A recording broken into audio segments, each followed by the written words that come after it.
Hola a todos y a todas. Un cordial y afectuoso saludo. Mi nombre es Kettler Lisius, jesuita haitiano. Hago parte del semillero de la hermenéutica y padres de la Iglesia de la Pontificia Universidad Javeriana. Y en esta ocasión me complace compartir un tema de gran importancia en la teología de Orígenes, referido a la noción de imagen de Dios, particularmente la expresión de la imagen a la semejanza, como se puede ver en la pantalla, de la imagen a la semejanza en Orígenes de Alejandría. Para el desarrollo expositivo, seguiremos el trabajo realizado por un gran especialista en el maestro alejandrino, el jesuita Henri-Marie Alfred Cluzel, quien nació en 1918, quien falleció recientemente en 2003. Profesor de patrística en el Instituto Católico de Toulouse y en la Universidad Gregoriana de Roma. El trabajo del profesor Cluzel es realmente un legado, ¿no? Nos legó eso dedicado a profundizar en el primer pensador cristiano que intentó llevar el esfuerzo de la inteligencia humana a sus límites extremos en la investigación del misterio. Bueno, para desarrollar esta presentación, iniciaremos con algunos datos generales, unos detalles sobre la vida de Orígenes y posteriormente nos detendremos de la mano del profesor especialista Cluzel en establecer los elementos que permiten comprender la vinculación que en Orígenes se da entre la imagen y la semejanza. Bueno, Orígenes nació probablemente en el año 185. No era un convertido del paganismo, sino hijo de una familia cristiana numerosa. Murió mártir en 253 en Tiro, como se puede ver ahí. Era un gran testigo por su enseñanza y su vida. Eusebio, en su historia eclesiástica, escribió sobre él diciendo, tal como hablaba, vivía, y tal como vivía, hablaba. También un elemento muy importante que la escuela de Alejandría llegó a su apogeo bajo el sucesor de Clemente, Orígenes, ¿no? Y doctor y sabio eminente de la Iglesia antigua, hombre de conducta intachable y de erudición enciclopédica, uno de los pensadores más originales de todos los tiempos. Y algunas fuentes antiguas son los escritos de Eusebio, de Gregorio el Taumaturgo y también de Jerónimo y al final de Focio, que tenemos ahí. Y algunos estudios recientes o modelos sobre él de Jean Danielou, de Vescott, de Bardi, de Hanak, de Cluzel, sobre Orígenes. Bueno, como se decía al inicio, algunas notas generales, como señalaba Brásquez Martínez en un artículo titulado Orígenes y su legado al mundo antiguo y al mundo moderno. Desde hace varios decenios se asiste a una revalorización de Alejandrino Orígenes, quien de joven siguió cursos de Amonio Sacas, el padre del neoplatonismo, y mantenía un diálogo permanente con los autores paganos y judíos. Con su trabajo abrió nuevos caminos definitivos con un lenguaje que fuera asequible a la mentalidad pagana, judía y cristiana. para la apología cristiana en su refutación de Celso, en su obra contra Celso, y para la exégesis bíblica en sus homilías y comentarios a todos los libros de las Sagradas Escrituras. En su dedicación al estudio y meditación de las Sagradas Escrituras, hizo una edición con crítica textual en 6 lenguas de la Biblia hebreo-griega llamada los Exabra, y un importante comentario al Génesis con un esbozo inspirado en el idealismo de Platón y en su evolución por el estoicismo. Bueno, Orígenes, como teólogo, como exégeta y como hombre espiritual, está triada: teólogo, exégeta y hombre espiritual. Fue el iniciador en la Iglesia de una corriente de pensamiento que ha dejado una profunda huella a lo largo de los siglos, por lo que podríamos calificarle de un maestro entre los teólogos cristianos de la antigüedad. Se convirtió en un teólogo discutido por algunos hasta después de morir. Y también recibió unas acusaciones y también fueron condenadas algunas de sus opiniones por Justiniano. Y como se puede ver en un testimonio de Jerónimo en su obra, señaló que la verdadera causa de su persecución y condena fue la envidia. Bueno, entonces leímos este texto de Jerónimo sobre él. Ya veis cómo por el trabajo de un solo hombre fueron juntamente vencidos griegos y romanos. ¿Por qué? ¿Quién pudo leer jamás tanto cuanto escribió él solo?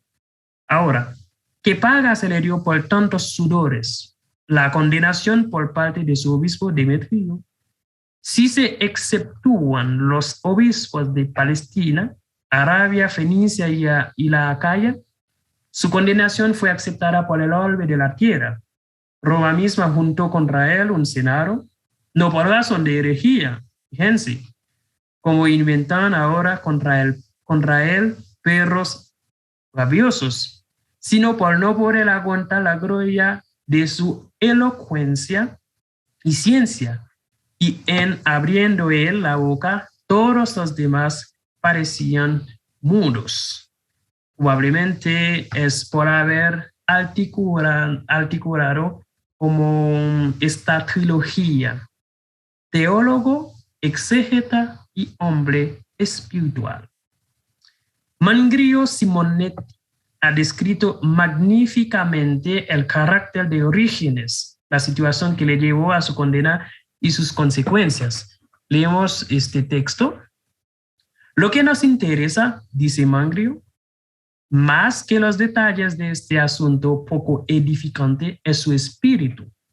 Orígenes, con su libre discusión, dejando a menudo los resultados abiertos, y con la amplitud de su apertura a la cultura griega, encarnaba una determinada forma de entender la religión cristiana.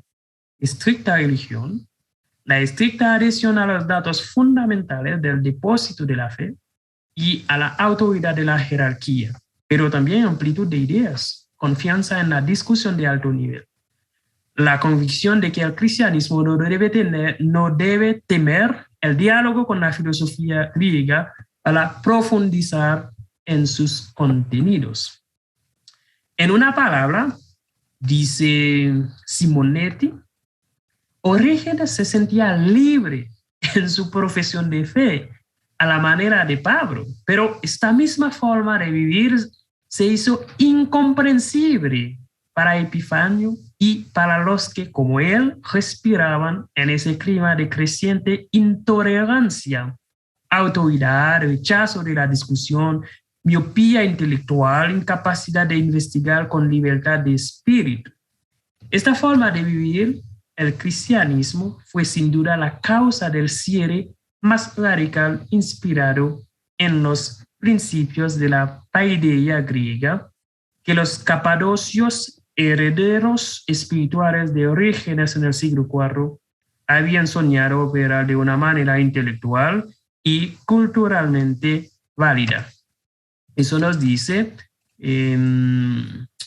Simonetti en su libro Cristianesimo Antiguo y Cultura Greca de los años 90 del siglo pasado.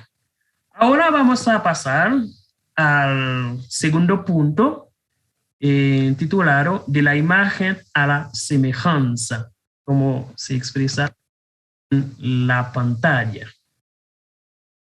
La relación de la imagen con el modelo ocupa un lugar muy importante en el pensamiento de Orígenes como en el de toda la patrística primitiva. Realmente orienta su visión del mundo. En la base de su exégesis alegórica de Orígenes, el Antiguo Testamento contiene la sombra de los bienes verdaderos. El Nuevo Testamento posee la imagen, pero la realidad de estos bienes, su verdad, solo se verá en el mundo futuro, el del Evangelio eterno.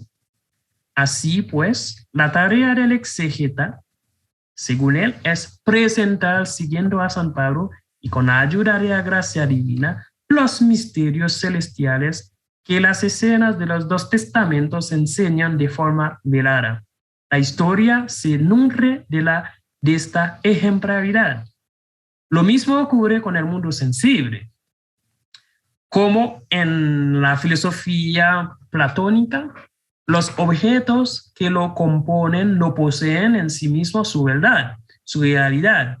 Es decir, son simples copias de modelos eternos, ideas o esencias que en conjunto constituyen el mundo inteligible. Esta última existe desde toda la eternidad en la segunda persona de la Santísima Trinidad, el Hijo, en tanto que es la sabiduría y sirvió para la creación del mundo de los cuerpos.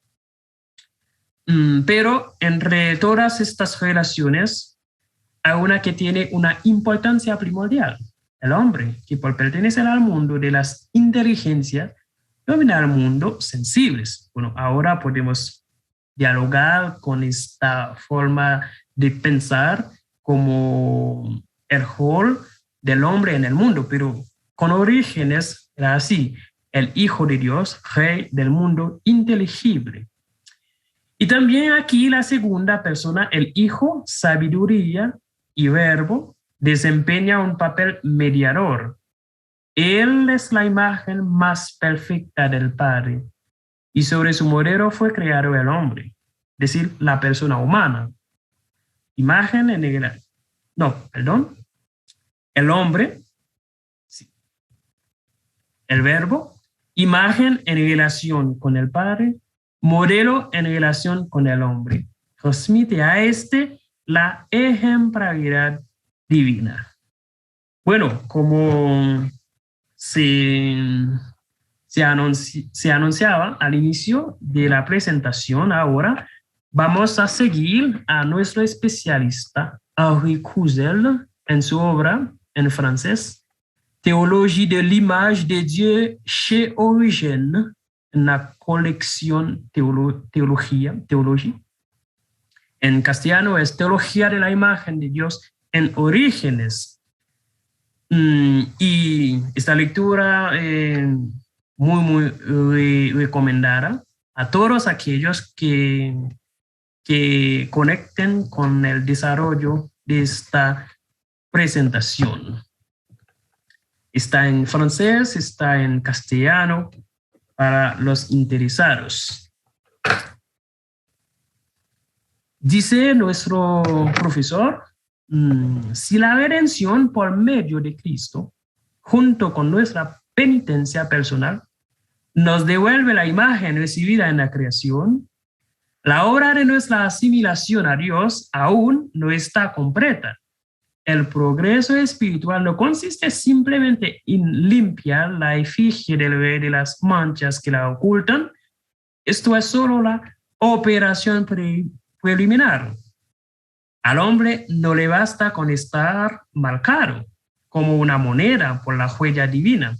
Esto es solo un punto de partida. La imagen no es más que una divinización incipiente y potencial. El objeto es parecerse lo más posible a Dios por medio de su palabra. La distinción entre la imagen dada al principio y la semejanza, el fin de la vida humana, que encontramos en los platónicos, en Ireneo, en Clemente, tiene también un lugar importante en la doctrina origeniana de Orígenes de la imagen. Bueno, para hacer eso, primero estudiaremos esta distinción en Orígenes. Luego veremos las diferentes formas de progreso espiritual en relación con la imagen, como se puede ver en la pantalla. La imitación de Dios y del Verbo en correlación con otros temas que expresan la misma realidad, pero que hacen de Logos el agente principal de esta ascensión. Luego, la contemplación que nos transforma en la imagen de Cristo. Después, la recepción del Espíritu Santo en el alma. Y para concluir, vamos examinando la solución que Orígenes da hacia el problema planteado por la acción de la gracia y la libertad humana. Bueno, el 2.1 es el primer punto que vamos a ver en Cruce, que hace la distinción en Orígenes de la imagen y de la semejanza. Bueno, en primer lugar, creo que hay que señalar que Orígenes no mantiene esta distinción más fielmente que Clemente. Algunos textos dicen que el hombre fue creado desde el principio a imagen y semejanza. En otros pasajes inspirados en San Pablo, se presenta la imagen como la meta del progreso espiritual, un sentido habitualmente reservado a la semejanza. La exposición más clara la ofrece el Pergiacon sobre los principios. Dice, el bien supremo, hacia al que se encamina toda la naturaleza razonable, lo que se llama el fin de todas las cosas, también es definido así por muchos filósofos, llegar a ser semejante a Dios en la medida de lo posible. En opinión de Husserl, no lo descubrieron por su cuenta, sino que lo tomaron de los libros sagrados. Esto lo dejó claro Moisés cuando relató la primera creación del hombre. Dios dijo, hagamos al hombre a nuestra imagen y semejanza. Luego añade, y Dios hizo al hombre, lo hizo a imagen y semejanza de Dios, lo hizo varón y mujer y los bendijo. Con las palabras, lo hizo a imagen de Dios, sin hablar de la semejanza, muestra que el hombre recibió en su primera creación la dignidad de la imagen, pero que la perfección de la semejanza está reservada para el final. Es decir, que él mismo debe adquirir por su propio esfuerzo en la imitación de Dios, para que habiendo recibido al principio por la dignidad de la imagen una posibilidad de perfección, pueda consumarla al final en la semejanza perfecta por el cumplimiento de sus obras. Sin embargo, el apóstol Juan lo afirma con más claridad y evidencia cuando dice, hijitos míos, aún no sabemos lo que seremos. Cuando se nos revele, se refiere sin duda a Salvador. Seremos como Él. Con esto muestra con certeza cuál será el fin de todas las cosas, que dice que aún es desconocido, y la semejanza divina que nos espera en proporción a nuestros méritos. Orígenes se basa en el Génesis 1, probablemente 26, 27, y en la primera carta de San Juan, capítulo 3, versículo 2. En cuanto al primer pasaje, aprovecha para señalar que la semejanza es mencionada por Dios en la expresión de su plan, no en su realización. Ahí un detalle muy importante. En su plan, en la expresión de su plan, no en su realización. En este texto, Orígenes hace gran hincapié en el esfuerzo personal, pero veremos más adelante que está lejos de ignorar la acción de la gracia e incluso le da un lugar privilegiado. Por último, la semejanza se adquiere mediante la imitación de Dios. La misma distinción se encuentra en la primera carta de San Juan. Para llegar a ser como Dios, debemos ir conscientemente hacia Dios, dejando todo apego a la materia. El comentario a la carta a los romanos retoma la exégesis de Génesis 1:27. Para llegar a ser semejante a Dios, hay que confiar en Él. También la homilía 13 sobre Ezequiel, que cita también la primera carta de San Juan, capítulo 3, versículo 2. Leemos en el Peri Euques.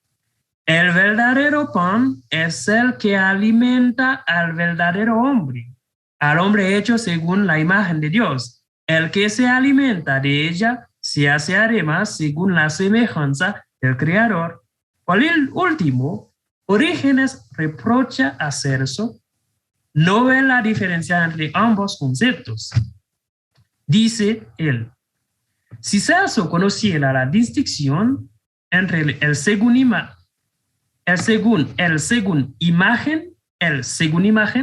hay que tomarlo así, el según imagen y el según semejanza, o dicho de otro modo, el según la imagen y el según la semejanza.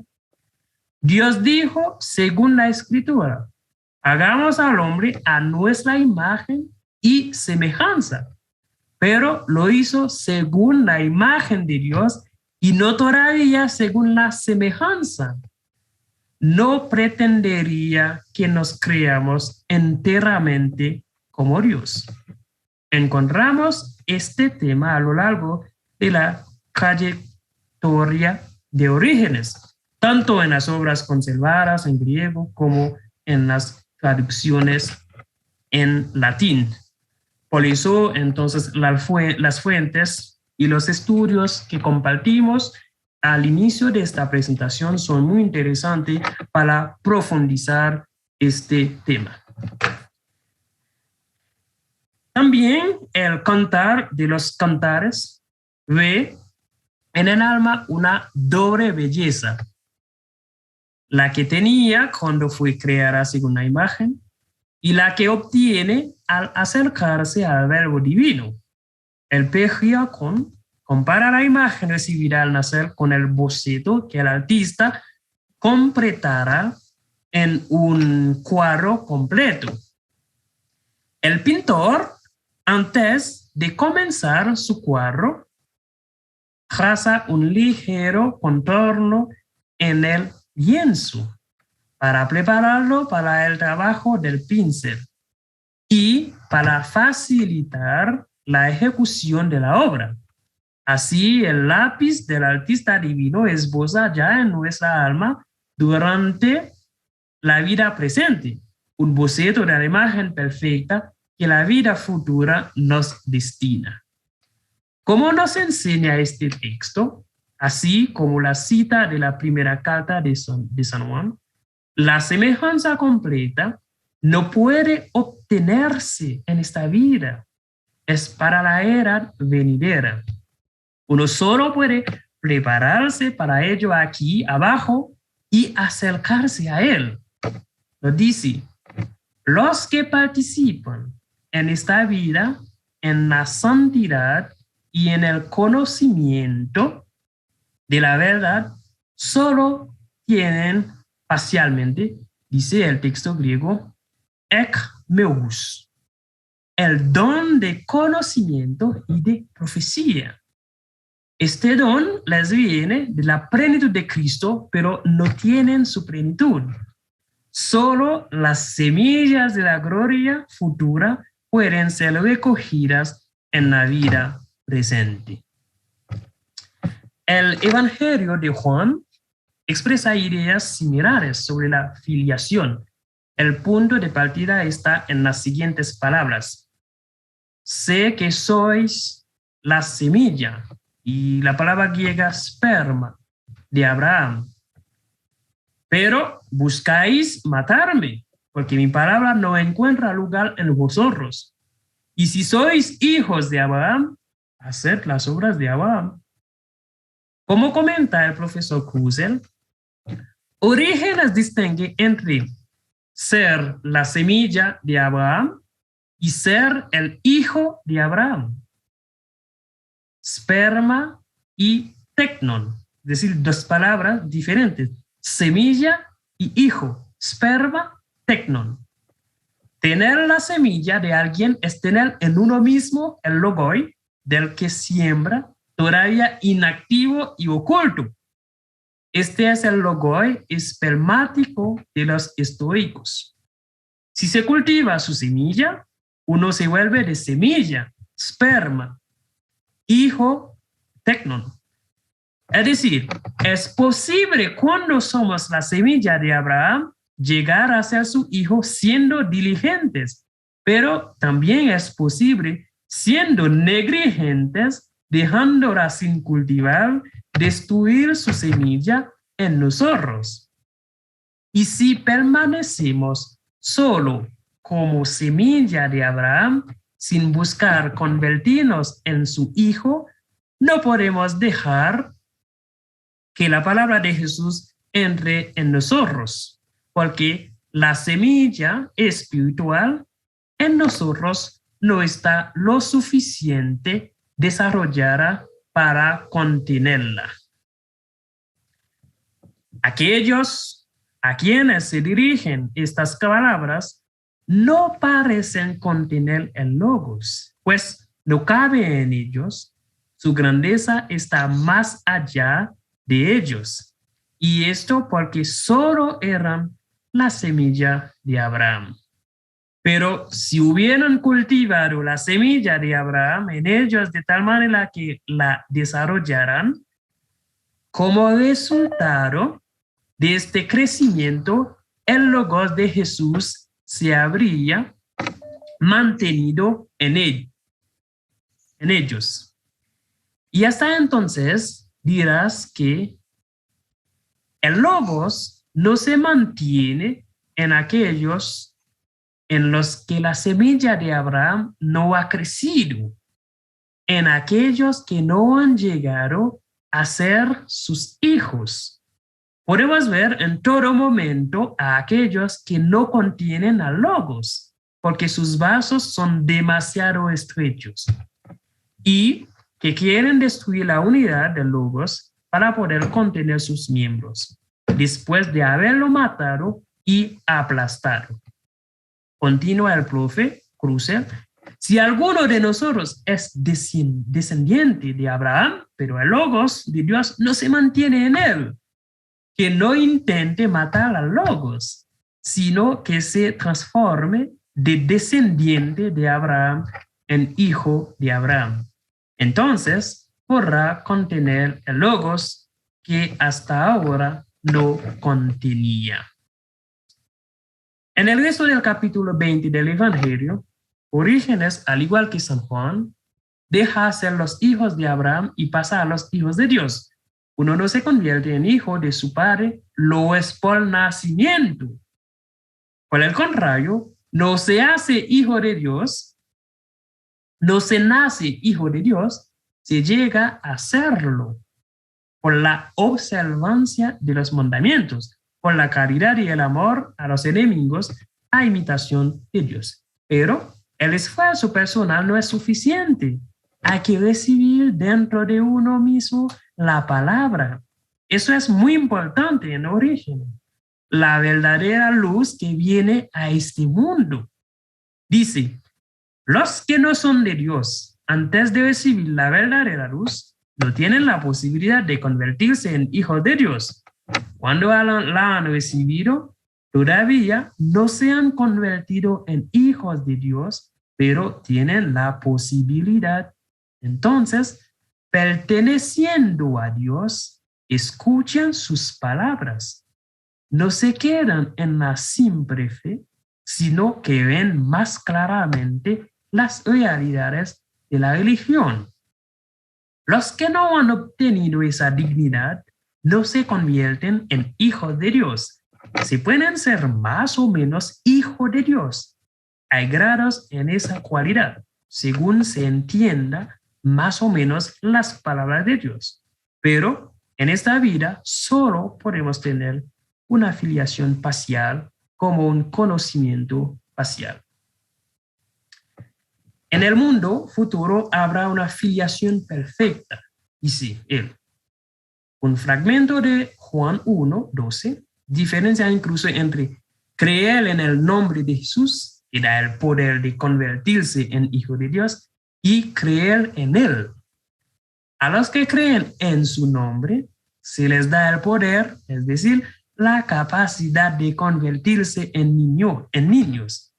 Si progresaran y en lugar de creer solo en su nombre, creyeran en él, ya no serían hijos de Dios en potencia. Dunamei, dice la palabra griega, sino en acto, energía. La venida del Logos al alma, cayendo a nosotros la semilla, sperma de Dios, la semilla de Dios, es decir, el poder de convertirnos en sus hijos, es análoga a según la imagen, ya que la imagen es el hijo y tiene la cualidad de lógicos. Nos convertimos en hijos de Dios cuando la semilla de Logos crece en nosotros y cuando Cristo se forma en nuestra alma. Dice, ¿no sabéis que de esta semilla de la palabra de Dios nace Cristo en el corazón de los oyentes? El alma concibe de esta semilla del verbo y forma en ella el verbo concebido. El crecimiento de Cristo en nosotros, el paso de sperma a teknon, es decir, semilla a hijo, que resulta, no olvidemos que solo el hijo unigénito hace hijos adoptivos. Este pasaje de teknon, de esperma a teknon, es análogo a lo que Orígenes expresa en otro lugar en términos más inspirados en la filosofía griega por la distinción de imagen y semejanza. Bueno, según el profe Cruzel, entonces, como se puede ver, es discutible si la transición de la imagen a la semejanza es realmente el desarrollo de un germen, o si la semejanza final es solo la restauración de la primera semejanza, destruida por el pecado. En este caso, ya no se trataría de un progreso real, sino solo, como en Plotino, de una limpieza. Varios textos parecen demostrarlo. En primer lugar, afirmación del Pergiacon, de que siempre al final es similar al principio. Igualmente, el comentario hecho por Juan sobre la frase de Cristo, mi alimento es hacer la voluntad del que me envió y terminar su obra. ¿No es absurdo, piensa Orígenes, afirmar que la obra del Padre en el paraíso terrenal estaba inacabada, de modo que el Hijo viene a perfeccionarla? Una pregunta de Orígenes. En realidad, el Hijo solo repara el daño hecho por el pecado en las criaturas razonables. La obra, el Contracelso, presenta igualmente la apocatástasis como el fin del mal. Sin embargo, los textos relativos a la imagen y a la semejanza que se basan en el relato de Génesis afirman un progreso real, ya que solo se da la imagen por el momento. La semejanza se reserva para el final. Orígenes parece poner entre el según la imagen y el según la semejanza una relación de potencia al acto. Muy filosófico, ¿no? Como la relación entre el según la imagen y el según la semejanza. Es decir, la imagen, la relación muy filosófica, ¿no? Potencia, acto, comparable a la de sperma a tecnon, es decir, semilla e hijo. Si se piensa que el relato del que se extrae la distinción es el de la primera creación, es decir, el que se escucha de las inteligencias preexistentes, parece difícil eliminar la idea de un progreso real entre la vida anterior a la caída y la del final de los tiempos. Obvio que esta solución no armoniza con los pasajes que acabamos de mencionar. Apenas se puede hablar de evolución, ya que ambos conjuntos de textos se encuentran en los mismos libros. Tal vez haya una contradicción de resuelta entre su cosmovisión platónica y su cosmovisión cristiana del mundo. Bueno, vamos a pasar al segundo punto de la segunda parte, que es la imitación de Dios y de Cristo, como se puede ver claramente en la pantalla. Algunos textos señalan la imitación de Dios como el camino del progreso espiritual, el paso de la imagen a la semejanza, una imitación que es el resultado de la propia actividad del hombre y que depende de su libertad. Los principales puntos sobre los cuales se realiza la imitación son sobre todo la bondad de Dios, incluso hacia los enemigos. La semejanza con Dios y la imitación de aquel que ama a todos los seres y no odia nada de lo que ha creado se manifiesta en aquel que ama a sus enemigos y ora por los que le persiguen. Como Dios hace salir su sol, así cada uno de los hijos de Dios, teniendo el amor en él como un sol, lo hace salir sobre los malvados. Como Dios hace llover, así el santo envía su oración como lluvia sobre los que están por debajo de él porque lo persiguen. El Señor es paciente y el hombre paciente es según la imagen de Dios. Muy interesante eso, ¿no? El Señor es justo y santo, compasivo y misericordioso. Así, el que ama la justicia y la santidad se observa con sus actos el mandamiento del Salvador. Muy actual eso, ¿no? La cuestión de la justicia en relación con la santidad. Sed misericordiosos como vuestro Padre es misericordioso. Y sed perfectos como vuestro Padre Celestial es perfecto. Llega a ser en todo imagen de Dios. El que se hace perfecto como Dios, santo como Él, según el Levítico 11, recibe en su alma virtuosa las características de Dios. Así se renueva según la imagen del Creador. En relación con el Salmo 113, sobre todo en el versículo 4, entonces, como existe esta posibilidad de relacionar la cuestión de la imitación a Dios y la cuestión de la adoración. Por eso dice como imitar a Dios es adorarlo. El Salmo que acabamos de mencionar señala que quienes adoran a los ídolos, unos llegan a ser como ellos. Consideremos cuidadosamente si no se puede decir que incluso los que honran a sus ídolos y confían en ellos, llegan a ser como ellos. Eso es la contemplación, ya que la contemplación es la primera etapa de la imitación. Eso es muy importante. La contemplación es la primera etapa de la imitación. En cada uno de los que imitan al Hijo en su relación filial con Dios, ya una estatua es esculpida a imagen del Creador. Lo hacen contemplando a Dios con un corazón puro, convirtiéndose así en imitadores de Dios. Es necesario ir más allá de lo visible y del presente para ascender a lo visible y a lo eterno.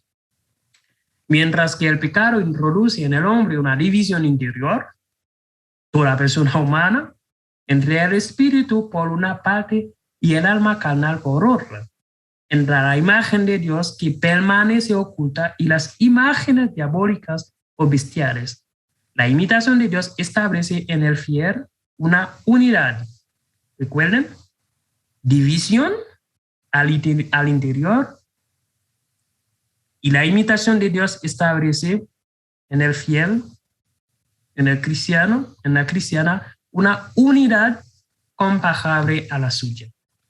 Así lo señala Orígenes a propósito de Elcana, padre de Samuel. Dios es inmutable y por eso se le llama uno. Así, el imitador de Dios, el justo, hecho a su imagen, es llamado uno cuando alcanza la perfección, porque él mismo, cuando está en la cumbre de la virtud, no cambia, sino que permanece siempre uno.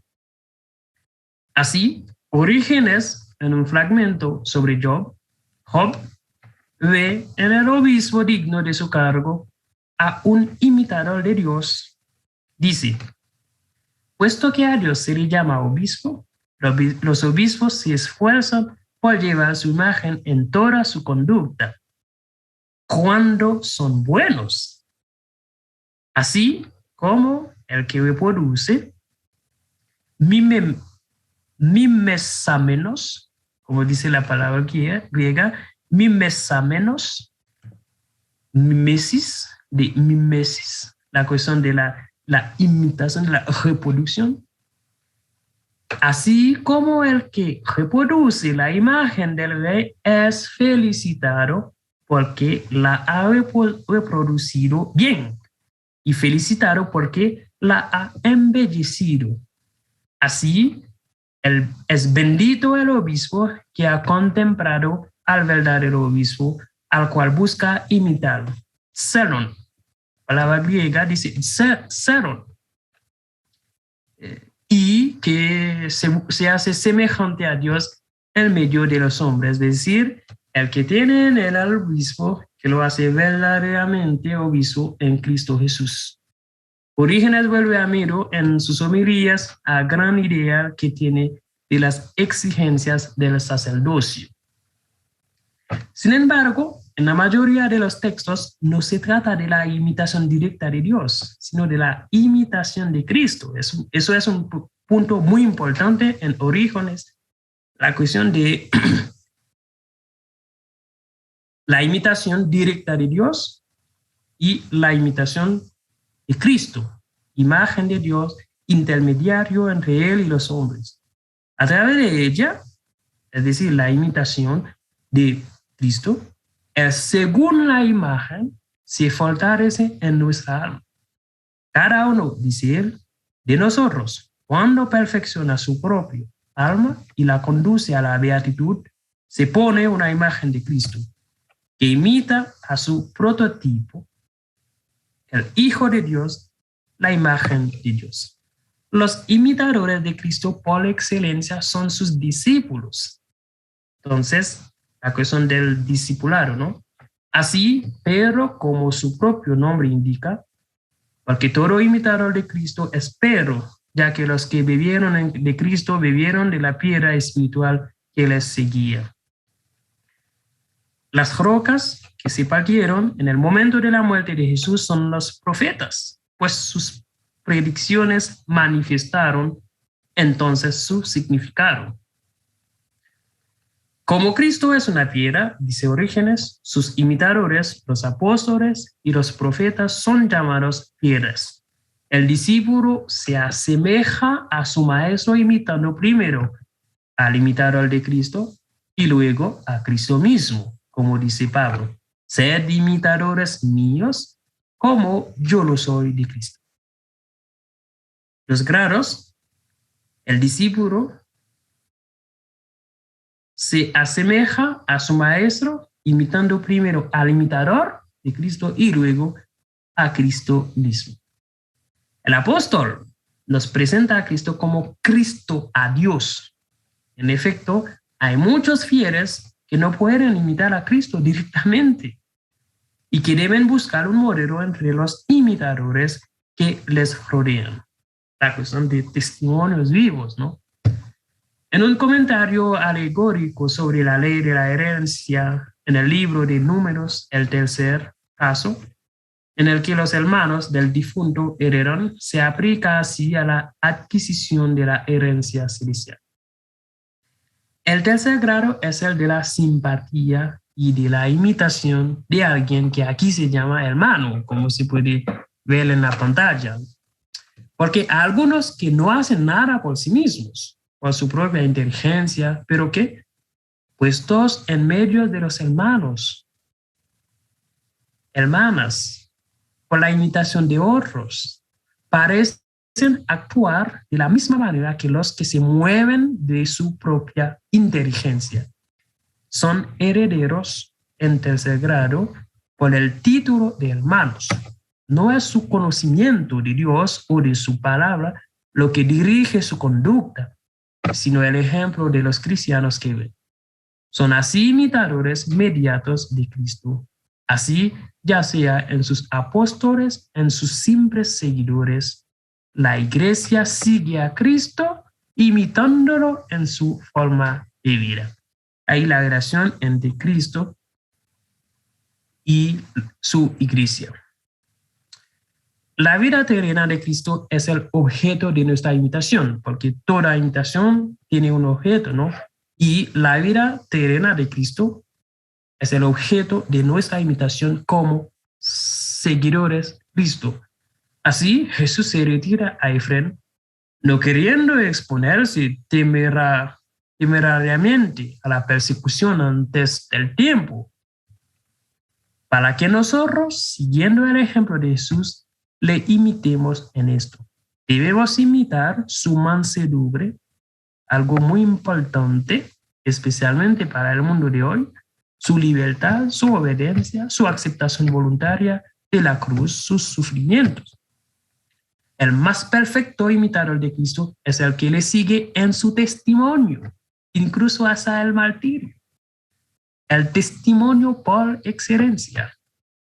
Varios textos ven en el bautismo de sangre la imitación más completa de la pasión de Jesús, porque el Cristo al que seguimos derramó su sangre para nuestra redención, para que saliéramos de allí lavados en nuestra sangre. Solo el bautismo de sangre nos hace más puro que el bautismo de agua. De hecho, no solo redime los pecados pasados, sino que también imposibilita los futuros.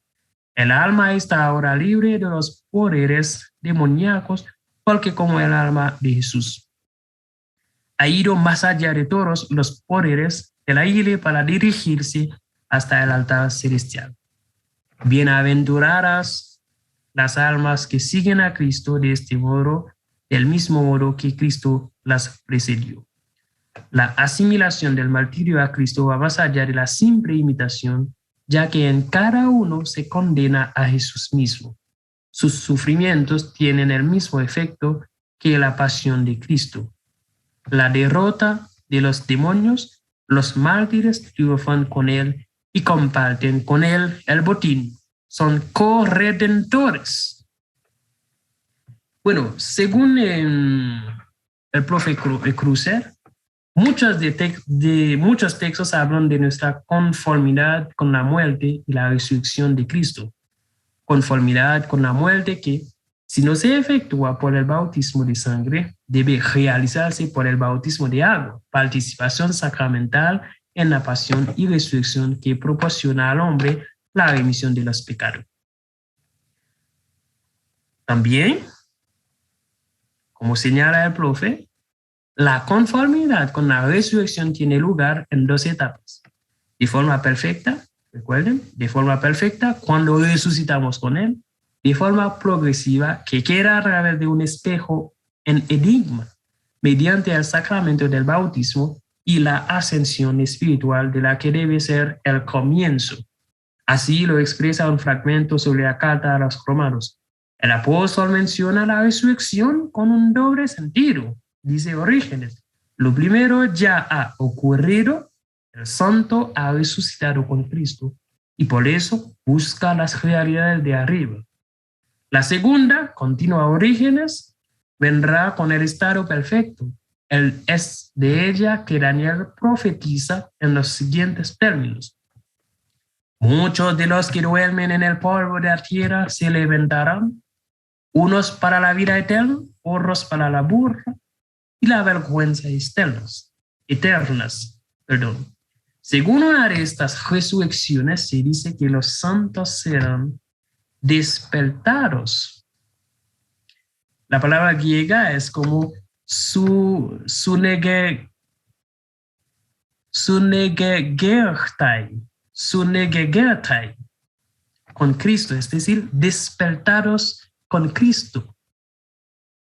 Según la segunda, resucitarán, es decir, anastesistai. Para participar en esta primera resurrección, primicia de la segunda, hay que creer en aquel que resucitó a Jesús, nuestro Señor de entre los muertos. Eso es muy importante para Orígenes. Ella, es decir, la resurrección, da vida verdadera, vida en Dios, vida nueva. Hace que la luz de Dios amanezca sobre nosotros. Cero nos comunica la divinidad misma de Cristo, que se encarnó para traérnosla, pues es evidentemente una conformación a la humanidad de Cristo, a su alma, lo que nos introduce en su divinidad. A los que Dios predestinó por su presciencia, los predestinó a conformarse a esta imagen de la imagen de Dios, que es su alma. Dice, todo aquel que pretenda alcanzar las alturas de la perfección y de la beatitud debe esforzarse por adquirir la imagen y la semejanza de esta alma, que es suprema y está por encima de todas las demás imágenes del Hijo de Dios. Dice el profeta, imitar a Cristo es también vivir a su sombra. Y hemos visto que sombra equivale más o menos a imagen y se aplica a alma de Jesús. Seguimos la imagen de Dios, no con el cuerpo, sino con el alma desnuda.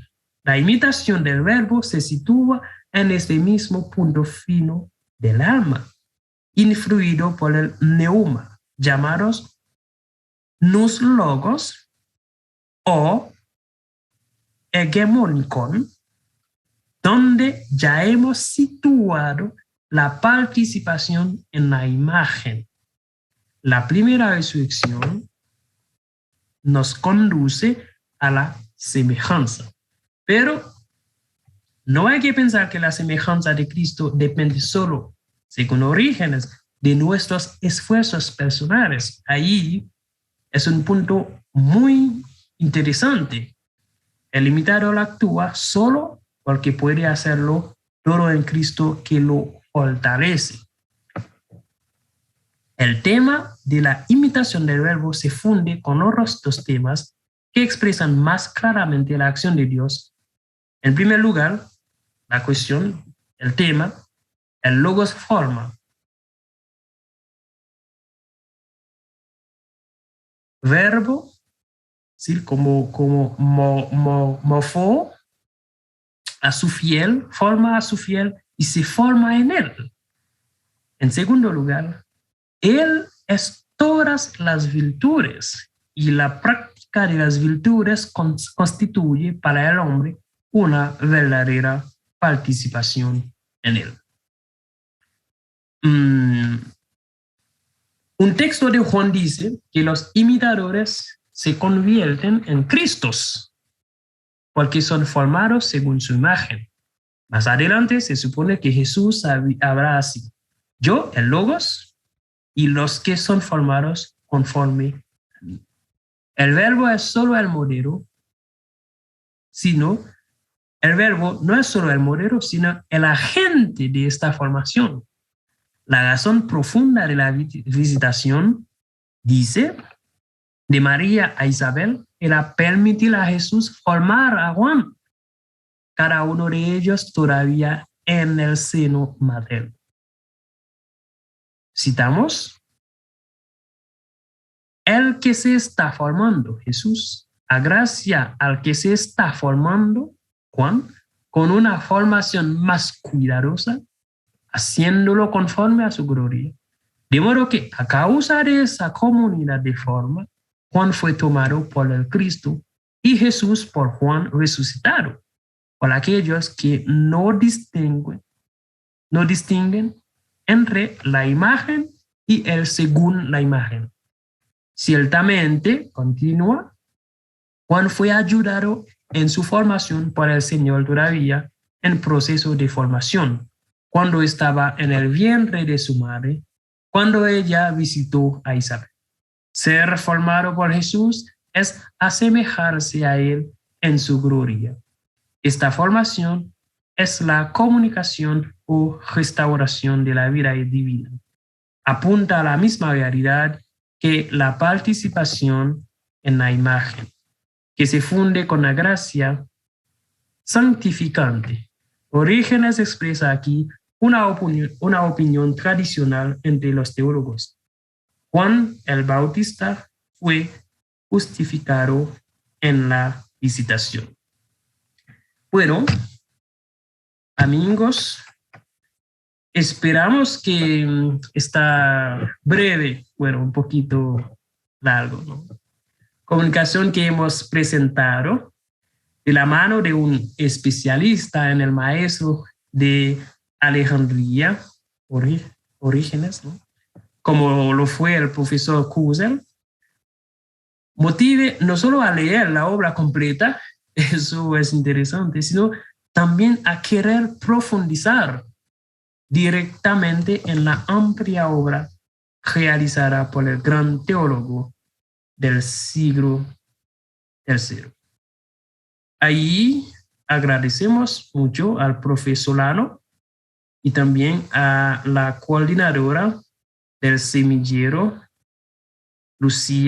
Marta Lucía. Hasta una próxima oportunidad. Muchísimas gracias. Chao.